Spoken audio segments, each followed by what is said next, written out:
இன்னைக்கு சீத்தாப்பல் பாசுந்தி பண்ண போகிறேன். நான் பண்ணலை, என்னோட சம்மந்தி பண்ணுறா. எப்படி பண்ணுறதுன்னு பார்க்கலாம். முன்னாடி 2 லிட்டர் பால். நான் சாதாரணமாக 2 லிட்டர் பால் தான் எடுத்துட்டுருக்கேன். சாதாரண பால் தான் வாங்கியிருக்கேன். நந்தினின்னு வாங்கியிருக்கேன், இங்கே கிடைக்கிற பாலை. இப்போ இதை குக்கரில் வச்சு வைக்கிறேன். நான் சீத்தாப்பல் பாசுந்தி பண்ணுறதுக்கு ஆராசமாக 1.5 மணி நேரம் ஆகும். பொறுமையாக பண்ணணும். ஆனாக்க பப்புள்கிட்ட காட்டுறேன். இப்போ 2 லிட்டர் பால் வச்சுருக்கேன் அடுப்பில். அதுக்கப்புறமா அந்த சீத்தாப்பழத்தில் இருக்கிற விதையெல்லாம் எடுத்துடணும். எடுத்துட்டு அப்புறமா அதை காட்டுறோம். இந்த பால் ஆராம்சமாக ஆயிட்டு இருக்கட்டும். 1 ஹவர் ஆகும். அப்புறமா காட்டுறேன். நான் 2 லிட்டர் பால் வச்சேன். இப்போ அது 1.5 லிட்டர் ஆயிடுது.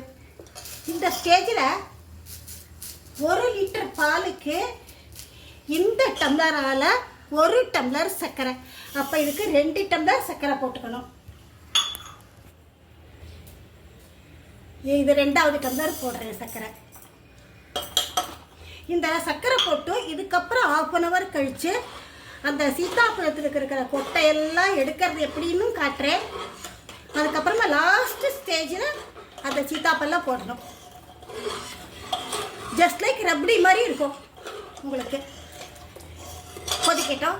அப்புறமா காட்டு. சீத்தாப்பழத்தை இந்த மாதிரி பிரிச்சுட்டு இந்த மாதிரி வடிகட்டி எடுத்துக்கணும். கொட்டையே தனியாக, கொட்டை தனியாக வந்துடும். இந்த சலடையில் போட்டு நம்ம ஸ்பூனால் அமுத்தி எடுத்தோம்னாக்கா சலடை தனியாக வந்துடும். இந்த பழமாக தனியாக வந்துடும்.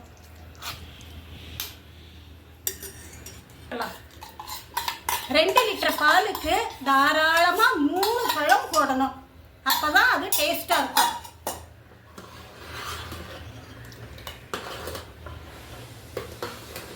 இந்த பழம் போட்டு 5 மினிட்ஸ்க்கு அப்புறம் அடைச்சிடலாம் அடுப்பை. பாருங்க, சீத்தாப்பல் பாசுந்தி ஆயிடுத்து.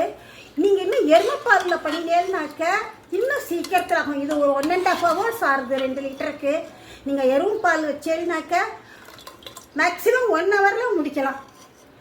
2 லிட்டர் பாலுக்கு குட்டி டம்ளரில், இந்த டம்ளரில் 2 டம்ளர் சர்க்கரை.